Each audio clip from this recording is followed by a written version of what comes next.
अस्सलाम वालेकुम students. Next आज हमने शुरू करना है चैप्टर नंबर 6। चैप्टर नंबर 6 का जो टाइटल है वो है फ्लूइड डायनामिक्स। अच्छा, फ्लूइड डायनामिक्स को समझने से पहले हमें पता होना चाहिए फ्लूइड मैकेनिक्स क्या है, और उससे भी पहले हमें पता होना चाहिए कि एक फ्लूइड क्या चीज़ होती है। तो सबसे पहले देखते हैं कि व्हाट इज़ फ्लूइड। अब यूजुअली ये कहा जाता है कि anything which can flow is called fluid. For example fluid में दो चीज़ें आती हैं, लिक्विड्स आते हैं और गैसेस आती हैं। तो हम कहते हैं कि वो चीज़ जो फ्लो कर सकती है उसको क्या बोलते हैं, फ्लूइड। फिर इनकी प्रॉपर्टीज़ की तरफ जाऊं तो मैं ये कहता हूं कि फ्लूइड्स तो वो चीज़ें होती हैं जिनकी कोई डेफिनेट शेप नहीं होती। तो मैं ये भी कह सकता हूँ हैविंग इनडेफिनेट शेप, मतलब इनको जिस भी कंटेनर के अंदर हम उंडेलेंगे, जिस भी कंटेनर के अंदर इनको पुट करेंगे, फ्लूइड की शेप वही उस कंटेनर वाली शेप हो जाएगी। इस वजह से हम बोलते हैं इनकी कोई डेफिनेट शेप नहीं होती। फिर हम ये भी कहते हैं कि इनके ऊपर जब शेयर फोर्सेस लगती हैं तो ये बड़ी इजीली डीफॉर्म हो जाती हैं। तो ये हम इसको ये कह सकते हैं कि इनका जो शेयर स्ट्रेस होता है वो कितना होता है, ज़ीरो होता है। तो फिर हम फ्लूइड को कैसे डिफाइन करेंगे? सबसे पहले अगर हम फ्लूइड की डेफिनेशन लिखना चाहें तो हम फ्लूइड की डेफिनेशन कैसे लिखेंगे?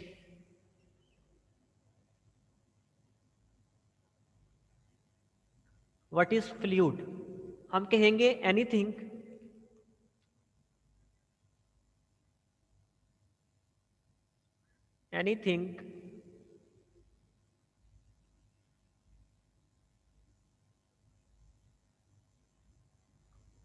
which can flow having indefinite shape, having indefinite shape and can easily be deformed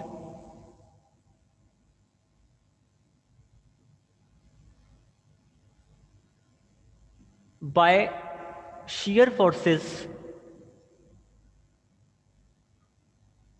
is called fluid. तो हर वो चीज़ जो फ्लो कर सकती है, इनडेफिनिट शेप रखती है और इजीली डीफॉर्म हो सकती है शेयर फोर्सेस की वजह से, उसको मैं क्या बोलता हूँ? उसको मैं फ्लूइड का नाम देता हूँ। तो इस चीज़ का मतलब फ्लूइड तो मुझे क्लियर हो गया। उसके बाद मैंने कहा था बेसिक ब्रांच होती है फ्लूइड मैकेनिक्स। फ्लूइड मैकेनिक्स क्या होती है? फ्लूइड मैकेनिक्स का मतलब ये होता है कि ये फिजिक्स की वो ब्रांच है जिसमें हमने बिहेवियर ऑफ द फ्लूइड्स पढ़ना है। अब मैं सिर्फ मैकेनिक्स की अगर बात करूँ, अगर हम सिर्फ मैकेनिक्स की बात करें तो हम यूजुअली ये समझा जाता है कि मैकेनिक्स स्टडी ऑफ मोशन है, लेकिन इन एक्चुअल ऐसा है नहीं। मैकेनिक्स का मतलब होता है study of object which are at rest और विच आर मूविंग, जो रेस्ट में है या which are in state of motion, motion में है, under the influence of forces. Forces के जेर असर रेस्ट की हालत में पड़े या मोशन करते हुए अजसाम का जो मुतालिया होता है वो मैकेनिक्स कहलाता है। इस चीज़ का मतलब मैकेनिक्स की तीन कैटेगरीज बनती है। स्टैटिक्स बनती है जिसमें बॉडी रेस्ट में है, काइनेमेटिक्स बनती है और डायनेमिक्स बनती है। तो अगर मैं फ्लूइड मैकेनिक्स को कहूँ तो तीन कैटेगरीज बनेंगी। फ्लूइड स्टैटिक्स नंबर वन, वो ब्रांच है जिसमें फ्लूइड्स की स्टडी की जाती है एट रेस्ट। फ्लूइड काइनेमेटिक्स वो ब्रांच है जिसमें फ्लूइड्स की इन मोशन स्टडी की जाती है neglecting pressure forces. Pressure forces को निगलेक्ट करने का मतलब ये है कि without knowing the causes of motion, हमने कॉजेज ऑफ मोशन को बिल्कुल स्टडी नहीं करना, उनको निगलेक्ट कर देना। और थर्ड वन हमारी वाली ब्रांच आती है फ्लूइड डायनामिक्स। इसमें हमने फ्लूइड्स का इन मोशन स्टडी करना है कंसीडरिंग प्रेशर फोर्सेस और कंसीडरिंग और knowing causes of the motion, के मोशन किस वजह से हो रही है हमने वो भी देखनी है। तो फिर फ्लूइड डायनामिक्स क्या हुई आपके पास? अगर मैं फ्लूइड डायनामिक्स को डिफाइन करना चाहूँ तो fluid dynamics, the study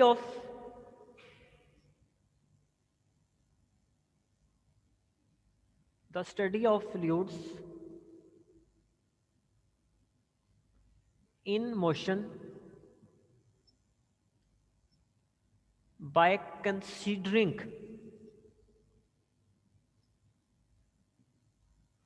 pressure forces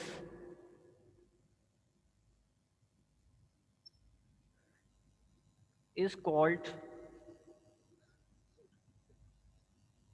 fluid dynamics. उसको क्या बोलते हैं? फ्लूइड डायनामिक्स बोलते हैं। अब फ्लूइड से स्टडी कुछ इतनी इजी नहीं होती, इसके लिए हमें कुछ अजम्पशंस करना पड़ती हैं। फॉर एग्जाम्पल एक अजम्पशन जो हम एक लार्ज लेवल के ऊपर करते हैं वो ये होता है कि हम कंट्रोल वॉल्यूम कंसीडर करते हैं। हम क्या कंसीडर करते हैं? Control volume. Control volume consider करने का मतलब ये है कि हम फ्लूइड का एक कंट्रोल वॉल्यूम ले लेते हैं, उसके अंदर फ्लूइड्स की सारी प्रॉपर्टीज को हम स्टडी करेंगे और उनको स्टडी करने के बाद उसको जर्नलाइज कर देंगे होल फ्लूइड के ऊपर, तो वो आपके पास क्या कहलाएगी? कंट्रोल वॉल्यूम कहलाएगा। इसी तरह कुछ लॉज हैं जो कि फॉलो होते हैं, और ये दोनों एमसीक्यूज भी हैं। नंबर 1 है law of conservation of mass.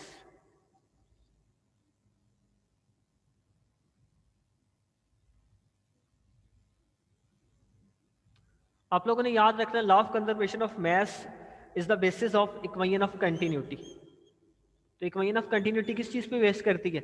Law of conservation of mass पे। ये एमसीक्यू है, equation of continuity. Second MCQ आपके पास आता है law of conservation of energy, जो फॉलो होता है।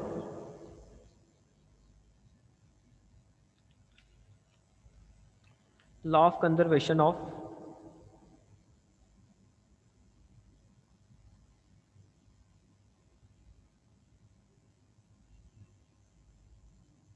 एनर्जी। और law of conservation of energy के लिए बर्नौलीज इक्वेशन की बेसिक्स है। तो बर्नौली इक्वेशन किस चीज पे बेस करती है अगर पूछ लिया जाए? तो law of conservation of energy पे। ये फर्दर आर्टिकल्स डिटेल में पढ़ने हैं, वहां पे भी मैं दोबारा बताऊंगा कि एमसीक्यूज होते हैं। तो ये कुछ असम्पशंस हमें करनी पड़ती है। फॉर एग्जांपल हमने कंट्रोल वॉल्यूम लिया, इन लॉस को फॉलो करवा लिया, हम आइडियल फ्लूइड कंसीडर कर रहे हैं, नॉन आइडियल कर रहे हैं, विस्कड फ्लूइड है, इनविस्कड फ्लूइड है। तो ये different types of the assumption है, स्फेरिकल है नहीं है, ये सारी चीजें हम इन डिटेल आगे जाके देखेंगे।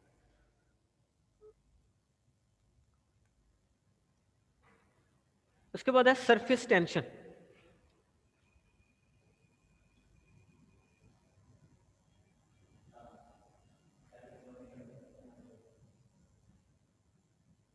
सरफेस टेंशन अब ये बुक में इंक्लूड नहीं है, लेकिन यहां से एमसीक्यूज यूजुअली पूछे जाते हैं कि सरफेस टेंशन क्या चीज होती है। इन शॉर्ट अगर मैं बताऊं तो सरफेस टेंशन किसी भी फ्लूइड की टेंडेंसी है जिससे वो श्रिंक कर जाती है मिनिमम पॉसिबल सरफेस एरिया के अंदर। क्या मैंने बोला है? Tendency of fluid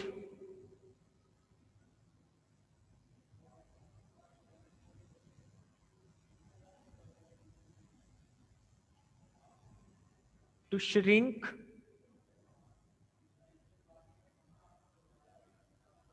within minimum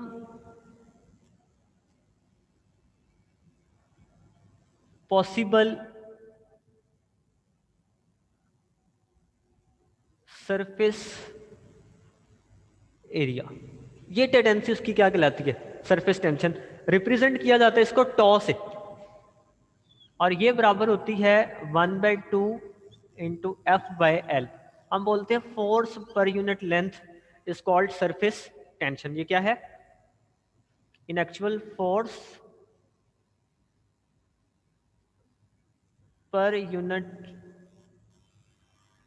length. In actual क्या चीज है? सपोज करें ये मेरे पास एक कंटेनर है,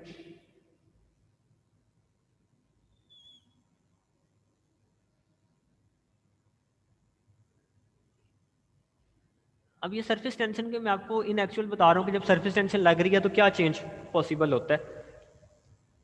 इसके अंदर अगर मैं बात करूं मॉलिक्यूल्स की, तो वो कुछ मॉलिक्यूलर लेवल पे हम जब जाते हैं तो कुछ मॉलिक्यूल्स ऐसे पड़े हुए होते हैं।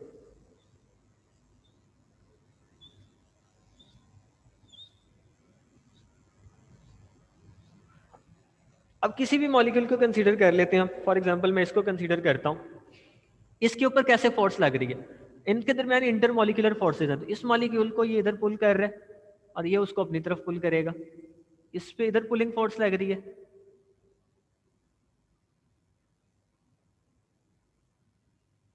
ये मैंने सेंट्रल मॉलिक्यूल बनाया जिसके ऊपर क्या लग रही है, इस तरह की फोर्सेस लग रही हैं। अच्छा, जो टॉप वाले हैं,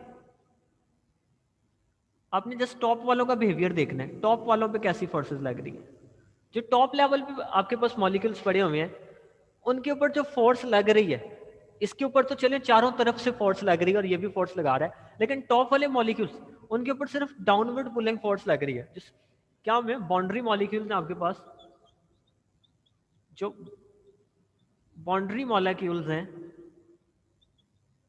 उनके ऊपर किस तरह की फोर्स लग रही है, सिर्फ डाउनवर्ड पुल लग रहा है। इस केस के अंदर इस डाउनवर्ड पुल की वजह से अब होता क्या, इस डाउनवर्ड की पुल की वजह से होता यह है कि सरफेस के जो मॉलिक्यूल्स होते हैं, इनके दरमियान डिस्टेंस भी डिक्रीज हो जाता है और ये क्या हो जाते हैं, स्मूथली अरेंज होते हैं। ये देखिए, इनके दरमियान एक लेवल मेंटेन हो जाता है, ये स्मूथ सरफेस बन जाती है।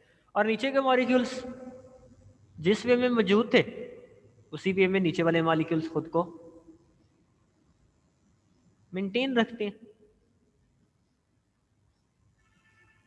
तो ये जो सरफेस के ऊपर मॉलिक्यूल्स स्मूथ बन जाते हैं, ये किस वजह से बन जाते हैं, this is due to surface tension. ये जो स्मूथ सरफेस बन गई है, स्मूथ सरफेस किस वजह से बनी है, इसकी रीजन क्या है, सरफेस टेंशन। फिर इसी तरह आपसे क्वेश्चन किया जाता है कि जो सोप बबल्स होते हैं वो स्फेरिकल क्यों होते हैं, तो उसके स्फेरिकल होने की वजह क्या है। देखिए, ये कंसीडर कर लें एक स्फेरिकल ऑब्जेक्ट।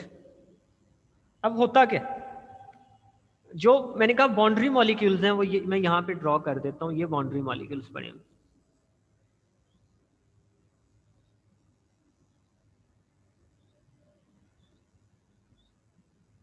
ये बाउंड्री मॉलिक्यूल और सेंटर में रैंडमली कहीं ना कहीं पड़े होंगे। अब बाउंड्री मॉलिक्यूल्स के ऊपर जो फोर्स लग रही है, वो कैसे लग रही है, अगर बाउंड्री मॉलिक्यूल्स के ऊपर फोर्स देखें, इनके ऊपर एक इनवर्ड फोर्स लग रही है। कौन सी फोर्स लग रही है, इनवर्ड फोर्स लग रही है, और टुवर्ड्स सेंटर लग रही है। इनवर्ड फोर्स है और टुवर्ड सेंटर। ये सेंट्रल फोर्स क्या करती है, जो मैंने यहाँ पे लिखा, इसको श्रिंक कर देगी with in minimum possible area. जब वो उनको सारी चारों तरफ से सेंटर की तरफ फोर्स लगेगी, तो जो शेप बन जाएगी, वो शेप कैसी बनेगी, स्फेरिकल सोप बबल्स। जो सोप बबल्स बन जाते हैं वो क्या बन जाते हैं, स्फेरिकल। किस वजह से बनते हैं, ड्यू टू सरफेस टेंशन। तो ये सरफेस टेंशन आपके पास होती है कि ये किस तरह से अपना रोल प्ले कर रही होती है। नाउ यहां से आपने सरफेस टेंशन के हवाले में जो एक चीज इंपॉर्टेंट वो याद रखनी है, वो इसके यूनिट्स हैं। What are the units of surface tension. पहली चीज, फोर्स का यूनिट आपके सामने न्यूटन, लेंथ का यूनिट क्या होता है, मीटर होता है। तो इसका यूनिट बनेगा न्यूटन पर मीटर। अगर इसको बेस में लिखना चाहे तो न्यूटन होता है किलोग्राम मीटर पर सेकंड स्क्वायर, और पर मीटर पहले ही मौजूद था, तो ये बनेगा किलोग्राम सेकंड स्क्वायर। और डायमेंशंस क्या बन जाएंगी इसकी, एम टी माइनस टू। तो एक तो आपने इसकी डायमेंशन याद रखनी है, दूसरा in terms of base units, और तीसरा ये यूनिट्स, ये सरफेस टेंशन के यूनिट्स होते हैं जो आपको क्लियर होने चाहिए। देन हमारे पास आता है विस्कस ड्रैग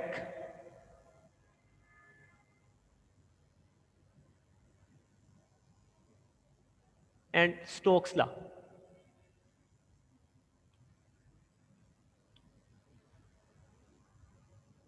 अब सबसे पहले तो देखेंगे जी, विस्कस ड्रैग या विस्कस फ्लो होता क्या, viscosity.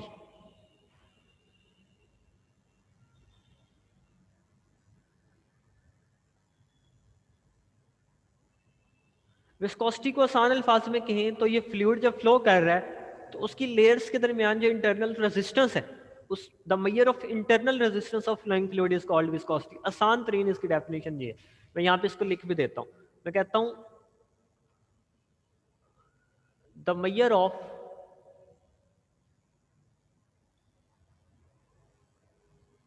Internal resistance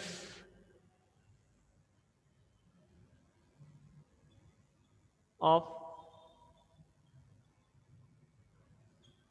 flowing fluid is called viscosity. ये तो हो गई कि इन एक्चुअल ये क्या चीज़ है, the measure of internal resistance है। बुक के अकॉर्डिंग विस्कोसिटी क्या, बुक ये कहती है the frictional effect, the frictional effect between adjacent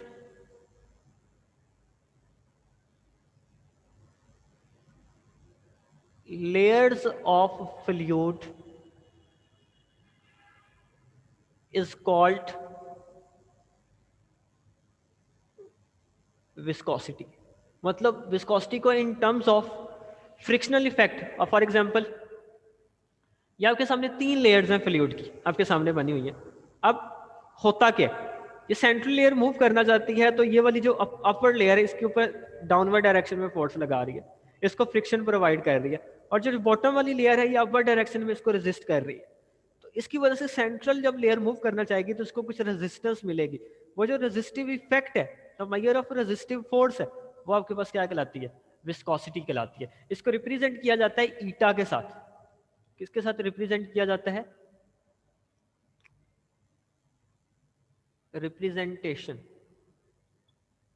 डिनोशन या रिप्रेजेंटेशन ग्रीक लेटर है ईटा, ये इसका सिंबल होता है ईटा, इसके साथ रिप्रेजेंट किया जाता है। अब इन एक्चुअल ये है क्या चीज, इसको मैं मेजर ऑफ थिकनेस भी बोल सकता हूँ कि कोई भी आपके पास फ्लूइड है वो कितना थिक है, जितनी थिकनेस ज्यादा उतनी विस्कोसिटी ज्यादा। फॉर एग्जांपल हनी, शहद की एग्जांपल है, ज्यादा थिक है तो उसकी विस्कोसिटी ज्यादा, पानी शहद से कम थिक है तो उसकी विस्कोसिटी कम, एयर सबसे ज्यादा कम थिक होती है तो उसकी विस्कोसिटी भी लीस्ट विस्कोसिटी होती है, ग्लिसरीन उसकी विस्कोसिटी ज्यादा होती है थिकनेस ज्यादा होने की वजह से। तो यहाँ पे एक चीज आपने याद रखनी है, viscosity of glycerine is more than viscosity of water, और वाटर की विस्कोसिटी ग्रेटर होती है किसकी विस्कोसिटी के, एयर की। और एयर के बारे में याद रखना है इसकी विस्कोसिटी लीस्ट है, एयर की विस्कोसिटी क्या होती है, लीस्ट विस्कस होती है। Which of the following is least viscous, अगर आपसे एमसीक्यू में पूछ लिया जाए तो आप क्या कहेंगे, एयर। और जब मोर विस्कोसिटी की बात करेंगे तो कंपैरिजन में आएंगे, इन तीनों में से सबसे ज्यादा विस्कस कौन सा है, ग्लिसरीन सबसे ज्यादा विस्कस है। तो यहां से आपने एयर की विस्कोसिटी याद रखनी है। फिर टेम्परेचर के साथ लिंक आपने याद रखना है। अब फ्लूइड्स में 2 चीजें थी, लिक्विड्स एंड गैसेस। तो मैं कहता हूं जो विस्कोसिटी होती है गैसेस की वो टेम्परेचर बढ़ने के साथ बढ़ती है, मतलब डायरेक्ट रिलेशन होता है। अगर टेम्परेचर बढ़ेगा तो विस्कोसिटी ऑफ द गैसेस भी बढ़ेगी। और फ्लूइड्स में ये जो रिलेशन होता है ये इनवर्स होता है, viscosity of the liquids, liquids में रिलेशन क्या हो जाता है, इनवर्स हो जाता है। लिक्विड्स की अगर हम बात करें तो इनकी विस्कोसिटी टेम्परेचर बढ़ने से कम होती है, मतलब टेम्परेचर राइज करेगा तो विस्कोसिटी क्या हो जाएगी, डिक्रीज। ये बुक में नहीं है लेकिन आपको पता होना चाहिए कि विद टेम्परेचर विस्कोसिटी पे क्या इफेक्ट पड़ता है। Drag force,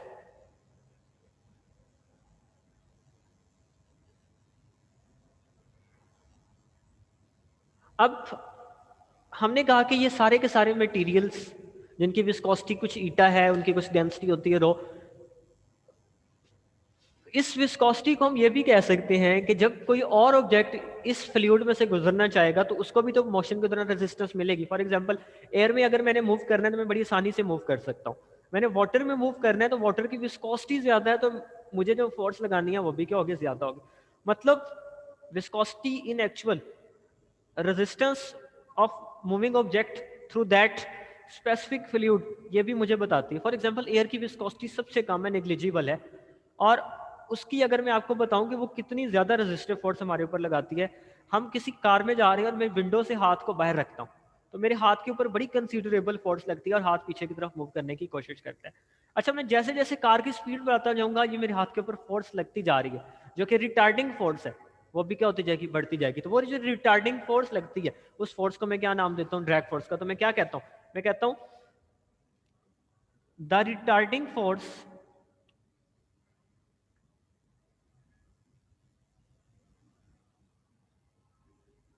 experienced by an object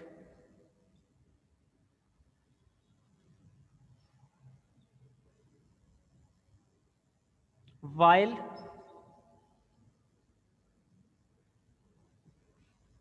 moving through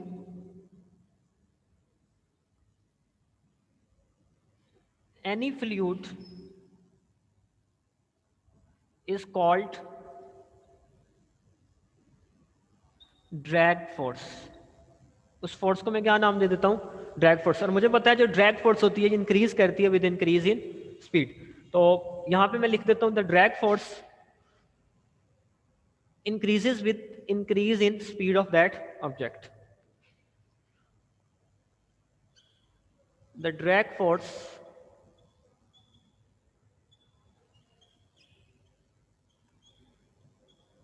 increases with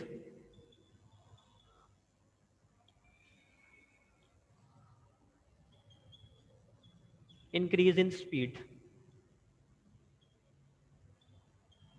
speed बढ़ने से ड्रैग फोर्स क्या हो जाती है, इंक्रीज हो जाती है। फाइनली हमारे पास है Stokes law. Stokes law, Stokes law के लिए सबसे पहले तो कुछ अजम्पशन इसने की थी। वो अजम्पशन इसकी क्या क्या थी। नंबर 1, स्टोक्स ने ये कहा था कि कंसीडर करें एक स्फेरिकल ऑब्जेक्ट है आपके पास, स्फेरिकल ऑब्जेक्ट, और जो फ्लो है उसने ये कहा था कि आपने लैमिनार फ्लो कंसीडर करना है। और उस स्फेरिकल ऑब्जेक्ट का जो रेडियस है वो r है और जो उसकी स्पीड है वो v है। और जो आपके पास फ्लूइड है, फ्लूइड विस्कोसिटी जो है, विस्कट फ्लूइड था, वो ईटा है। तो इस केस में जो ड्रैग फोर्स लगती है किसी भी ऑब्जेक्ट के, स्टोक्स ने ये कहा था जो ड्रैग फोर्स लगती है फोर्स वो बराबर होती है 6 पाई ईटा आर वी के। मैं रिपीट कर देता हूँ, जो ड्रैग फोर्स लगती है इस केस के अंदर, स्टोक्स ने ये ड्रैग फोर्स कैलकुलेट की थी, उसने ये कहा था कि 6 पाई ईटा आर वी। और ये स्टोक्स का जो फुल नेम था वो था जॉर्ज गैब्रिएल, जिसको जब्राइल हम बोलते हैं, स्टोक्स। और इसने ये इक्वेशन जो ड्राइव की थी 1851 में ड्राइव की थी। तो this law was proposed by G Stokes in 1851। और वो लॉ क्या था, drag force is equal to 6 pi eta R V. Force drag force है, ईटा कोफिशिएंट ऑफ विस्कोसिटी है। ईटा क्या है आपके पास, कोफिशिएंट ऑफ विस्कोसिटी है, और R radius of the sphere है, और वी आपके पास वेलोसिटी ऑफ द स्फीयर है। यहां से जो इंपॉर्टेंट एमसीक्यूज हैं, चैप्टर नंबर 1 की लास्ट एग्जांपल में आपने ईटा की डायमेंशंस निकालनी थी। तो यहां से ईटा के यूनिट्स पता होने चाहिए, डायमेंशंस पता होने चाहिए। ईटा का फॉर्मूला यहां से क्या बनता है, ईटा की अगर मैंने वैल्यू निकालनी है कोफिशिएंट ऑफ विस्कोसिटी की, तो वो बनती है F by 6 pi R V. इस चीज का मतलब अगर इसको यूनिट्स की फॉर्म में लिखना चाहूँ, फोर्स का यूनिट न्यूटन, आर का यूनिट मीटर, वेलोसिटी का यूनिट मीटर पर सेकंड, तो ये बन गया न्यूटन, सेकंड ऊपर जाएगा तो सेकंड, और पर मीटर स्क्वायर। ये आपके पास कोफिशिएंट ऑफ विस्कोसिटी के यूनिट्स हैं, ये आप लोगों ने याद रखने हैं, द यूनिट्स ऑफ। फिर यहाँ से इनके बेस यूनिट्स में कैसे लिखेंगे, बेस यूनिट्स में ये बन जाएगा किलोग्राम, न्यूटन होता है किलोग्राम मीटर पर सेकंड स्क्वायर, पर मीटर है तो ये बनेगा किलोग्राम पर मीटर पर सेकंड। तो इसकी डायमेंशन बनेगी m l-1 t-1। तो ये इसकी डायमेंशन आ जाएंगी कोफिशिएंट ऑफ विस्कोसिटी की। ये छोटी छोटी सी चीज़ें हैं जो आप लोगों को पता होनी चाहिए और बहुत बेसिक सी चीज़ें हैं। तो ये था हमारे पास चैप्टर नंबर 6 का एक ब्रीफ इंट्रोडक्शन आप लोगों के सामने। आई होप कि सारी चीज़ें आपको क्लियर होंगी। अगर आप लोगों के क्वेश्चन हैं तो आप लोग वो क्वेश्चन इंडिविजुअली में से पूछ सकते हैं। बाकी मुझे दुआ में आप लोगों ने याद रखना है और कोशिश करनी है कि इस आर्टिकल को आपने बड़े अच्छे तरीके से कैरी आउट करना है।